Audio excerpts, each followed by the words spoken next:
베드로전서 1장입니다. 예수 그리스도의 사도 베드로는 본도, 갈라디아, 갑바도기아, 아시아와 비두니아에 흩어진 나그네 곧 하나님 아버지의 미리 아심을 따라 성령이 거룩하게 하심으로 순종함과 예수 그리스도의 핏부림을 얻기 위하여 택하심을 받은 자들에게 편지하노니 은혜와 평강이 너희에게 더욱 많을지어다. 우리 주 예수 그리스도의 아버지 하나님을 찬송하리로다. 그의 많으신 긍휼대로 예수 그리스도를 죽은 자 가운데서 부활하게 하심으로 말미암아 우리를 거듭나게 하사 산 소망이 있게 하시며 썩지 않고 더럽지 않고 쇠하지 아니하는 유업을 있게 하시나니 곧 너희를 위하여 하늘에 간직하신 것이라. 너희는 말세에 나타내기로 예비하신 구원을 얻기 위하여 믿음으로 말미암아 하나님의 능력으로 보호하심을 받았느니라.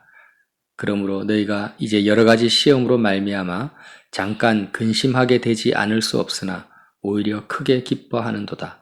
너희 믿음의 확실함은 불로 연단하여도 없어질 금보다 더 귀하여 예수 그리스도께서 나타나실 때에 칭찬과 영광과 존귀를 얻게 할 것이니라. 예수를 너희가 보지 못하였으나 사랑하는도다. 이제도 보지 못하나 믿고 말할 수 없는 영광스러운 즐거움으로 기뻐하니 믿음의 결국 곧 영혼의 구원을 받음이라. 이 구원에 대하여는 너희에게 임할 은혜를 예언하던 선지자들이 연구하고 부지런히 살펴서 자기 속에 계신 그리스도의 영이 그 받으실 고난과 후에 받으실 영광을 미리 정언하여 누구를 또는 어떠한 때를 지시하시는지 상고하니라.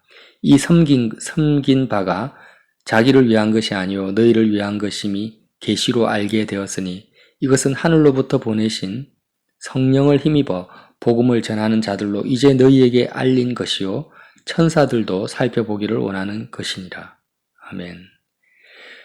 오늘부터 베드로전서 묵상에 들어갔는데요. 예수님의 수제자 베드로가 본도, 갈라디아, 갑바도기아 여러 곳에 흩어져 있는 교회에 보낸 서신입니다. 먼저 특징적인 것은 흩어진 나그네라고 합니다. 교회 성도들을 향해서 흩어진 나그네, 인생이 나그네 인생이 되어야 된다. 히브리서에도 나와 있죠. 믿음의 많은 선진들이 자신의 삶이 나그네임을 믿음으로 증명하였다라고 기록합니다. 잠깐 우리가 이 땅에서 살아간다라는 것이죠. 그래서 이 나그네라는 것은 그 시대의 개념은 정말 고난과 어려움 속에 있는 사람 중에 하나였어요. 지금은 뭐 여행을 가면은 호텔도 있고 너무 여행 수단이 좋잖아요. 기차, 비행기 이런 거 있지만 그때는 뭐 법이 없었잖아요. 중간에 산적이 나타나서 사람을 죽여도 어떻게 보호받을 보호 장치가 없었고 험난한 여정을 계속해서 간다라는 것은 너무나 고되고 먹을 것, 입을 것 없는 그는 말 그대로 철로역정입니다. 그런 나그네 인생길을 걸어가는 바로 사람들이 성도들이다라고 정의하고 있는 거예요. 처음부터. 인생은 한마디로 말해서 던져집니다. 던져진 상태입니다. 무슨 의미냐면 내가 태어날 때도 내가 선택하거나 내가 계획해서 태어나는 사람이 없어요. 내 부모, 내 가족, 내 외모, 내가 원해서 가지는 것은 하나도 없는 거예요. 그냥 말 그대로 던져진 것과 같은 상태. 내가 선택한 것이 아니라 하나님의 주권에 의해서 내가 원하지 않는 모든 상황, 사람을 다 만나고 내가 태어난 국가를 내가 선택한 것도 아니잖아요. 그냥 던져진 상태로 태어나는 거예요. 인생을 살아가는 것도 마찬가지죠. 우리가 처하는 모든 상황과 환경들이 내 뜻대로 내가 원하는 상황이 펼쳐지지 않습니다. 태어나는 것도 그렇고 살아가는 것도 그래요. 내가 부딪히는 사건과 상황 그냥 던져진 거와 같다라는 거예요. 그래서 사람들은 끊임없이 자신이 원하는 상황과 삶이 되기 위해서 끊임없이 노력합니다. 투쟁하고 싸우고 빼앗고 어찌하든지 간에 뭐 외모도 뜯어 고치잖아요. 그러니까 성형수술 얼마나 돈을 많이 법니까? 또 집안도 가난한 집안에서 태어나면 명문 가문을 만들기 위해서 축을 하고 노력하죠. 지식이 없으니까 더 탁월한 지식인이 되기 위해서 열심히 공부하죠. 더 많은 부유를 얻기 위해서. 그래서 던져진 인생이 자기가 원하는, 자기가 소원하는 인생으로 바꾸기 위해서 그렇게 끊임없이 투쟁하고 애쓰고 노력하는 것이 전 인류의 모양새고 그렇게 다 살아가고 있는 거예요. 그런데 70억 인구가 그렇게 산다면 한 명도 죽는 그 순간까지 결국 자기가 원하는 삶은 얻지 못하고 죽습니다. 극소수의 사람들이 순간적으로 정말 자기가 더 이상 원할 것이 없다 할 정도로 모든 걸 다 가질 수도 있죠. 자기가 원하는 외모가 될 수도 있고 성형수술해서 또 자기가 원하는 부귀영화, 건강 다 누리고 얻을 수 있을지 모르지만 잠시 잠깐이라는 거예요. 잠시 자신이 원하는 삶을 극소수의 사람이 얻는다 할지라도 결국 늙어 죽습니다. 병들어 죽고 다 또 사랑하는 사람도 떠나가고 이게 나그네 인생이라는 것입니다.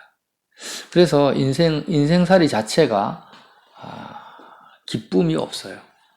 잠시 잠깐이니까. 나그네 인생길이니까. 던져진 인생이니까.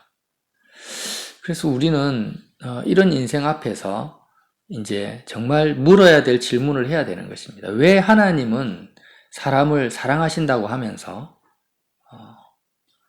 자신의 독생자를 내어주기까지 사랑하신다면서 왜 인생을 이렇게 던져버리시는가? 끊임없이 또 사람들이 원하는 것을 주지 않는가라는 질문을 해야 되는 것입니다. 본질적으로 근본적인 질문 앞에서 이제 성경은 뭐라고 하고 있습니까? 던져진 인생에서 자기가 원하는 것을 향해서 끊임없이 노력하고 투쟁하고 애쓰다가 단 한 번도 자신이 원하는 완전한 삶을 얻지 못한 채 다 죽어가는데, 그렇게 다 죽어가는데 인생이 바라고 소원하는 그 소원 자체가 악하고 잘못됐다라는 것을 깨닫는 자는 극소수라는 거예요. 이게 이해가 되십니까? 모든 사람들이 자기가 원하는 외모, 자기가 원하는 부모, 자기가 원하는 어떤 것을 가지지 못한 상태에서, 자기가 선택하지 못한 상태에서 태어나고 살아가다가 자기가 소원하고 있습니다. 열망하고 있고 소원하고 있고 병들면 건강해지고 싶고 못생겼으면 더 예뻐지고 싶고 가난하면 더 부유해지고 싶은 이런 소원과 열망을 가지고 사는데, 그 소원과 열망을 가지고 있는 그 소원과 열망 자체가 악하고 더럽고 부정하고 추하다라는 것을 깨닫지 못한 상태에서 살아간다라는 거예요. 오직 의로우신 분, 정말 의로우신 분은 누구밖에 없어요? 하나님 한 분밖에 없다고 성경은 전제하고 있는 거예요. 예를 들면 지금 각국 나라마다 일본, 미국, 중국, 러시아, 아프리카에 있는 소수 국가 할 거 없이요. 나라마다 다 뭘 원합니까? 자기가 세계의 최강대국이 되길 원해요. 그런 소원을 가지고 다 대통령이 됩니다. 국가 수장마다. 그러면 우리나라 입장에서 일본이 세계 최강대국이 되는 것이 의롭습니까? 그것이 아름답고 존귀합니까? 절대 그렇지 않죠. 지금 중국이 세계 최강대국이 되는 것이 그것이 아름답고 의롭고 옳습니까? 그렇지 않습니다. 그런데 어느 나라 할 거 없이 자기 나라가 세계 최강대국이 되는 것이 옳다라고 생각하면서 사는 거예요. 국가뿐만이 아니죠. 개인도 마찬가지예요. 모든 사람 할 거 없이 자기가 제일 부자가 되고 제일 탁월한 사람이 되는 것이 소원이고 그렇게 되려고 다 달려가고 있는데 그것이 과연 옳고 맞는가? 사람마다 자기 소원대로 다 살아라면 다 신이 돼버릴 것입니다. 옳지 않다라는 거예요. 우리도 마찬가지죠. 나 개인도 그러면 내가 가지고 있는 소원, 내가 가지고 있는 바람대로 다 이루어지는 것이 그것이 아름답고 옳고 거룩한 것인가? 그게 아니라 오직 하나님 한 분, 창조주요 만유의 주관자이신 하나님의 소원과 뜻만이 아름답고 옳다라는 사실을 성경이 증거하고 있다라는 거예요. 그래서 우리는 내가 무엇을 바라느냐, 내가 무엇을 추구하느냐에 앞서서 정말 옳고 바른 소원, 의로운 소원을 가져야 된다는 것입니다.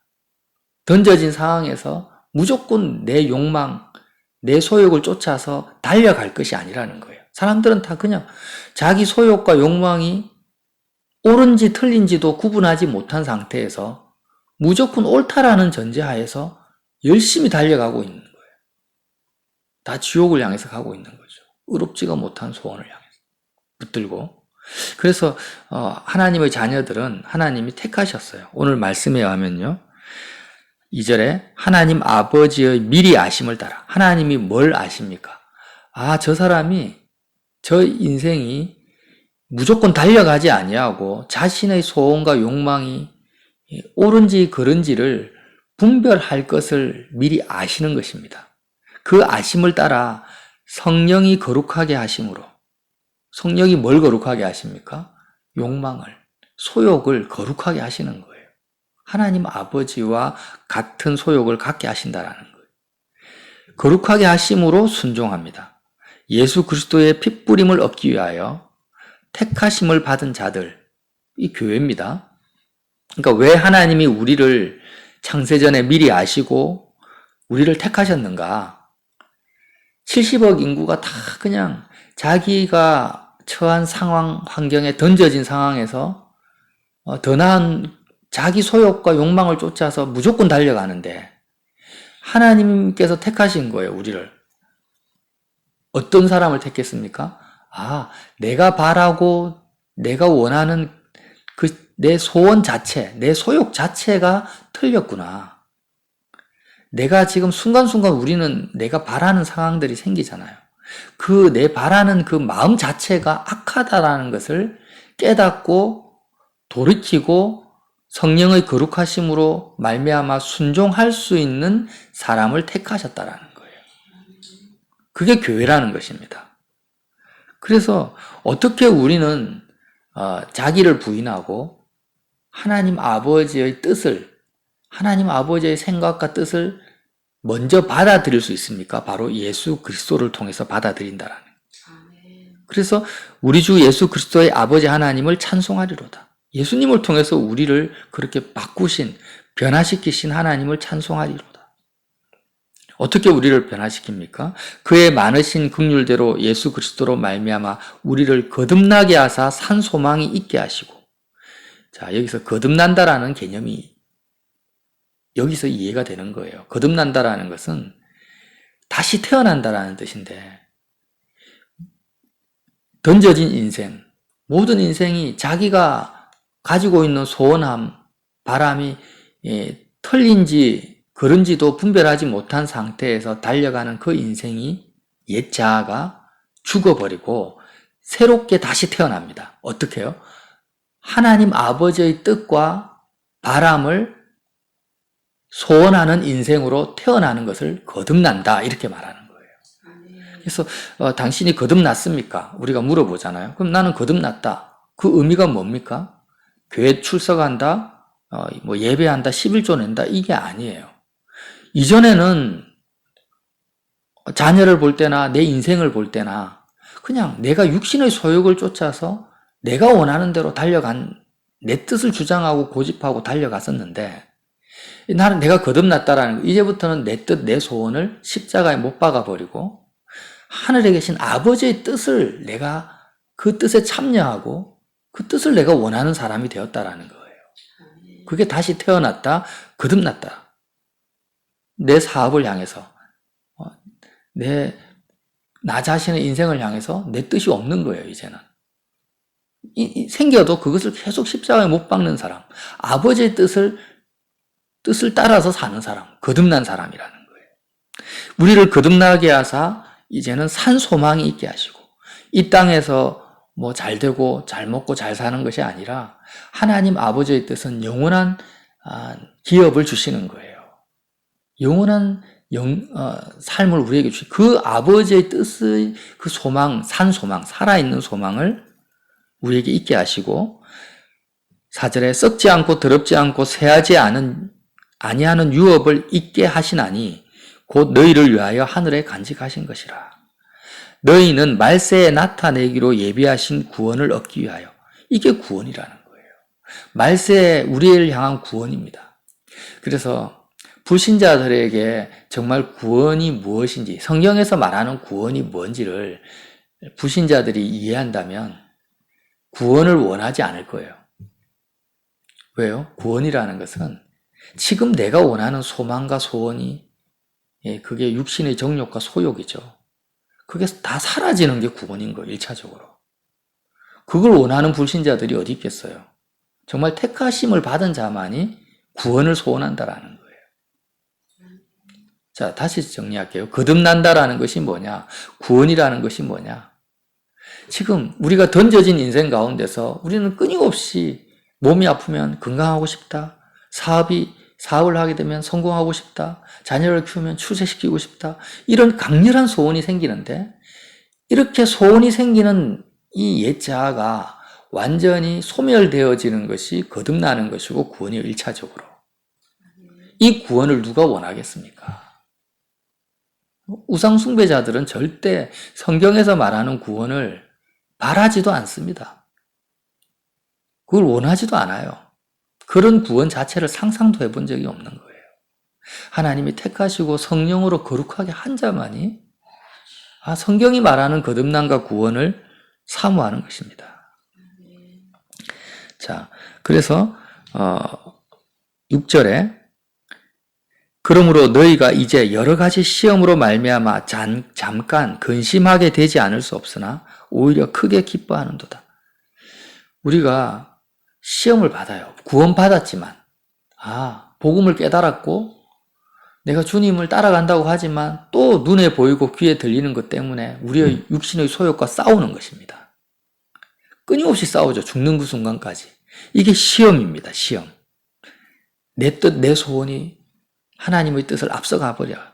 그래서 이런 여러 가지 시험, 한두 가지가 아닙니다. 또 여러 가지 시험으로 말미암아서 하나님의 뜻과 내 뜻이 부딪히니까 근심하게 되지 않을 수 없으나 오히려 크게 기뻐하는도다. 왜요? 그 시험을 이긴다라는 거예요. 예수님으로 말미암아 이기는 것입니다. 오히려 크게 기뻐합니다. 승리합니다. 너희 믿음의 확실함은 불로 연단하여도 없어질 금보다 더 귀하여 예수 그리스도께서 나타나실 때 칭찬과 영광과 존귀를 얻게 하십니다. 그러니까 구원받은 자, 거듭난 자의 그 믿음이 무엇인지가 8절에 나옵니다. 구원의 본질이 나와요. 8절에. 예수를 너희가 보지 못하였으나 사랑하는도다. 이제도 보지 못하나 믿고 말할 수 없는 영광스러운 즐거움으로 기뻐하니 믿음의 결국 곧 영원의 구원을 받음이라. 여러분, 이 8절 9절 말씀을 좀 깊이 묵상하시기 바랍니다. 자, 예수님을 우리가 보지 못하지만 사랑하고 있습니다. 구원받은 자, 거듭난 자는 예수님을 눈으로 보지 못하지만 사랑하고 있어요. 이제도 보지 못해요. 지금도 우리는 볼 수 없어요. 그렇지만 믿음으로 믿고 어떻게 어느 정도로 예수님을 믿고 있냐면 말할 수 없는, 말로 표현할 수가 없어요. 보이지 않는 예수님으로부터 오는 그 기쁨이 말로 표현이 안 되는 거예요. 말할 수 없는 즐거움인데 그냥 즐거움도 아니고 영광스러운 즐거움입니다. 그것으로 기뻐하는 거예요. 자, 이게 구원이라는 거죠. 세상 사람들은 자신의 욕망이 이루어지는 것을 기뻐합니다. 자신의 소원이. 돈을 기뻐하고 출세를 기뻐하고 성공을 기뻐하죠. 명예를 기뻐합니다. 그러나 구원을 받은 자는 뭘 기뻐해요? 예수님이 눈에 보이지 않지만 보이지 않는 예수님을 믿고 예수님을 기뻐하는 거예요. 예수님 자체를 기뻐하는 것입니다. 어느 정도로? 영광스러운 즐거움으로 기뻐합니다. 돈을 즐거워하는 것은 영광스러운 게 아니에요. 그것은 거룩한 것도 아니고 영광도 아닙니다. 그러나 예수님을 즐거워하는 것은 그냥 즐거움이 아니라 영광스러운 즐거움인 거예요. 자, 이 베드로전서를 누가 썼냐면 베드로가 썼죠. 베드로 사도께서 쓰셨어요. 그럼 예수님의 제자들이 예수님의 공생의 기간 동안 어떤 예수님과 동행했습니까? 어떤 예수님을 즐거워했어요? 눈에 보이는 예수님. 그 눈에 보이는 예수님은 기적을 베푸시는 예수님이셨어요. 한마디로 말하면 귀신을 고치시고 오병이어 사건, 무리를 걸으시고 그런 기적을 베푸시는 예수님과 실제로 동행을 했단 말이에요, 제자들이. 그런데 예수님께서 십자가에서 죽으시고 부활하시고 난 다음에는 물론 주님의 그 부활하신 주님을 만나긴 합니다, 제자들이. 부활 승천을 목격합니다, 사도로서. 증인이 되기 위해서. 그런데 제자들이 예수님과 십자가와 부활을 경험하신, 십자가를 지시고 부활하신 예수님과 동행한 것은, 죽을 때까지, 순교할 때까지 동행한 것은 눈에 보이는 예수님과 동행한 게 아니에요. 우리하고 똑같아요. 기적을 일으키시는 예수님은 제자들이 같이 눈에 보이는 예수님하고 동행했지만 죽으시고 부활하신 예수님과는 육체로 동행한 것이 아니라 성령으로, 그리스도의 영으로 동행을 했죠. 우리하고 똑같다라는 거예요. 그런데 베드로 사도의 입장에서 봤을 때도 기적을 베푸신 예수님을 이렇게 영광스러운 즐거움으로 기뻐하고 동행하지는 못했어요. 군중들이 왕으로 삼으려고 하니까 군중들의 인기를 기뻐했지. 정말 영광스러운 즐거움으로 기뻐하고 즐거워한 것은 영으로 동행하신 예수님이었다라는 거예요. 제자들도 그렇고 우리도 그렇다라는 거예요. 왜 그렇습니까? 주님의 십자가와 부활 사건이요, 우리에게 가져다 주는 큰 놀라운 기적과 선물이 뭐냐면 내던져진 인생 가운데 끊임없이 솟아나는 우리의 소욕이 십자가에서 죽어버렸다라는 거예요. 제자들은 죽지 못했거든요. 예수님을 눈으로 보고 기적을 봐도요, 끊임없이 자신의 소욕이 살아서 주님과 함께 있었기 때문에 예수님을 기뻐할 수가 없어요. 예수님이 자신의 즐거움이 되지 못해요. 예수님과 부딪히는 거예요, 오히려. 좀 군중들의 인기에 합류했으면 좋겠는데 기도하러 홀로 가버리시고 사라져버리신. 예수님 왜 저럴까 도대체. 왕이 됐으면 좋겠는데 십자가로 죽으러 간다 했었고 하니까. 제자들은 끊임없이 예수님과 부딪힌 가운데 끌려온 거예요, 사실. 그런데 십자가의 주님, 부활하신 주님을 경험하고부터는 제자들의 마음이, 소욕이 십자가에서 주님과 함께 죽어버리니까 그때부터는 예수님이 눈에 보이지 않습니다. 하늘 보좌에 앉아 계세요. 영으로 제자들과 동행하죠. 그때부터는 어떻게 되냐?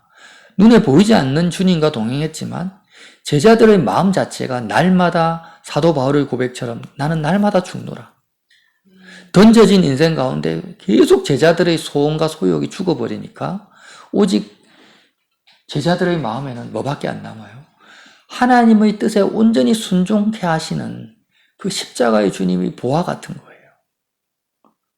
그 주님이 너무나 아름답고 존귀하고 그 주님을 영광스럽게 즐거워한, 말로 표현할 수가 없어요. 그래서 말할 수 없는 영광스러운 즐거움이라고 베드로가 표현합니다. 저도 말로 표현이 안 되는 겁니다, 지금. 그래서 이것이 구원인 거예요. 이것이 구원. 믿음의 결국 곧 영혼의 구원을 받음이라. 이 구원에 대해서는 구약의 선지자들이 연구하고 부지런히 살펴서 지금 너희에게 드러냈다, 그 비밀을. 이렇게 베드로전서가 시작됩니다. 자, 여러분, 우리는요, 구원을 받을 것이고 또 지금 구원을 누려야 됩니다. 우리가 누리는 구원의 실체가 뭐냐라는 거예요. 지금 베드로 사도가 말하는 구원이 뭐냐라는 거예요. 초대교회 지금 갈라디아나 갑바도기니아, 아시아 이 성도들이요, 지금 심각한 고난과 환란 속에 있거든요. 죽음의 위협 속에, 가난 속에, 흩어짐 속에, 핍박 속에 있습니다. 그럼 이들이 겪고 있는 어려움과 고난은 21세기를 사는 우리가 겪는 고난에 비하면은 정말 우리 고난은 비교가 안 되는 거예요. 그런 환란 속에서도 오히려 크게 기뻐하고 예수님을 즐거워하는 이 믿음이 어떻게 이게 가능하냐라는 거예요. 구원을 누린다, 내가 거듭난 자로서 산다라는 그 개념은 지금 한국교회의 대다수 기독교인들이 가지고 있는 그 구원의 개념과는 전혀 다른 거예요. 지금 우리가 예수님의 제자들, 특히 베드로지 않습니까? 주님과 동행한다라는 것을 생각해 보세요. 실제로. 그러면 제자들이 사람들을 만납니다. 바리새인들도 만나고 세리 창기도 만나는데 사람들을 만날 때마다 제자들도 살아있는 인격체니까 자기 소원이 있을 거 아니에요. 아, 저 사람이 좀 이렇게 행동해 줬으면 좋겠다. 상황이 좀 이렇게 바뀌었으면 좋겠다. 어차피 던져진 인생이니까. 그럴 때마다 제자들의 의견과 자기 목소리가 높아지려고 할 때 예수님이 또 살아계신 인격체로 옆에 계시기 때문에 제자들이 한마디도 제대로 소리를 낼 수가 없는 거예요. 예수님이 자기보다 훨씬 능력이 있으시고 지혜로우시기 때문에 제자들은 자기 주의 주장을 끝까지 펼칠 수가 없습니다. 공생의 기간에도. 그렇죠?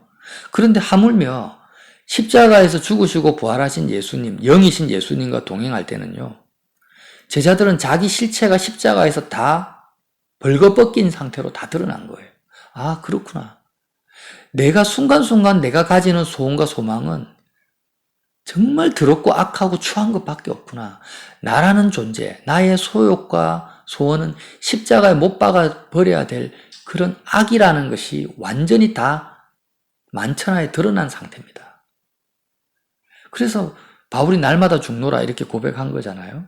그래서 십자가에서 죽으시고 부활하신 그 예수님과 동행한다라는 그 개념, 제자들의 입장에서의 개념은요, 공생의 기간에 예수님과 동행하는 것과는 또 다른 차원인 거예요. 공생의 기간에도 예수님과 동행할 때는 만나는 상황이나 사건마다 사람들마다 옆에 살아계신 예수님 때문에 찍소리 못하고 따라갈 수밖에 없었는데 십자가에서 죽으신 예수님 사건을 경험한 제자들은 더 못하죠. 어떤 자기 주의 주장을 펼칠 수가 없는 거예요. 완전히 자신은 말 그대로 죽은 자인 거예요. 죽은 자. 그리고 예수님의 뜻을 쫓아가게 되는 거예요. 그게 뭐예요? 성령의 거룩하게 하심을 따라 순종함으로 따라간다. 이렇게 표현한 것입니다. 그래서 우리는요, 지금 예수님의 제자들과 부활하신 이후의 제자들과 우리는 똑같습니다. 그들과 우리가 조금 더 다른 게 없는 거예요. 그들도 보지 못하고 이제도 눈으로 보지 못한 주님을 쫓아가고 있고 우리도 눈으로 보지 못한 주님을 쫓아가는데 뭐가 다릅니까? 제자들은 십자가 사건이 제자들 입장에서는 정말 리얼한 자체인데 우리는 지식으로 머무르고 있다는 거예요. 그러니까 우리는 자녀 앞에서 상황 앞에서 아직도 우리 소원을 내세우고 있는 거예요. 십자가에서 죽으시고 부활하신 주님을 내가 믿는다라고 고백하면서도 그것이 단지 지식으로만 머무르고 있지 자기 부인이 되지 않습니다. 십자가에 실제로 못 박히지가 않아요. 얼마나 우리 주의 주장을 많이 펼칩니까? 예수님이 마치 십자가에서 죽지 않으신 것처럼 우리가 주님과 대화하고 기도하고 있는 거예요. 그 십자가에서 죽으신 예수님이 실제로 영으로 나와 함께 계시고 있다, 임마누엘 하신다라는 것을 내가 정말 믿음으로 믿는다면 우리는 과연 어떻게 반응할까요? 모든 사건 앞에서 우리는 어떤 반응이 나타날까요? 그러니까 우리는 예수님을 사실 제대로 안 믿고 있는 거예요. 그래서 제가 두서가 없고 표현력이 약해서 이 베드로 전서의 깊은 의미를 다 나누지는 못하지만 구원이 무엇인가, 거듭남이 무엇인가, 예수님을 통해서, 제자들을 통해서 우리가 알 수 있다는 것입니다. 그래서 저와 여러분이 오늘 하루를 살 때도 그렇구나. 정말 실제로 예수님이 나와 함께 계시는 것을 내가 믿는다면 우리는 누구를 만나든지 무엇을 만나든지 내 의견이나 내 주장을 함부로 내세우지 못할 거예요. 하나님 이렇게 해주세요, 저렇게 해주세요 하고 막 그냥 내 마음대로 기도하지도 못할 거예요. 그러니까 제자들이 예수님에게 주님 어떻게 기도해야 됩니까? 가르쳐 주세요 하고 기도를 가르쳐 달라는 거잖아요. 예수님이 옆에 계시니까 주기도문을 가르쳐 주셨죠. 근데 이제는 우리는 십자가에서 죽으신 예수님, 부활하신 예수님과 함께 동행을 하는 겁니다. 그러면 우리는 어떻게 도대체 주님과 함께 동행해야 되겠습니까? 십자가에서 죽으신 예수님이 나와 함께 계신데 내가 누리는 구원의 실체가 무엇이냐라는 거예요. 여전히 내 뜻, 내 소원이 이루어지는 것이 그것이 구원입니까? 성경에서 말하는 구원과는 정반대라는 것입니다. 저와 여러분이 오늘 하루도 성경에서 말씀하시는 구원, 예수님 자체를 영광스러운 즐거움으로 기뻐하는 것이 구원입니다. 정말 십자가의 예수님, 부활하신 예수님을 내가 즐거워하는 거예요. 하나님의 뜻에 죽기까지 순종하신 예수님. 예수님도 시험을 받으셨죠. 잠깐 괴로움으로 크게 근심하셨어요. 땀방울이 핏방울이 될 정도로 근심하셨습니다. 그러나 주님은 자신의 그 두려움과 욕망, 그 모든 것을 다 버리시고 죽기까지 순종하심으로 하나님 아버지의 뜻에 온전히 순종하심을 통해서 온전케 되셨다. 그렇게 말씀하시는 거예요. 우리는 그 주님을 즐거워하는 것입니다. 죽기까지 순종하신 주님을 즐거워하고 기뻐함으로 나그네 인생길을 살아가는 거예요. 그 믿음으로 승리하시기를 예수님 이름으로 빌어드립니다.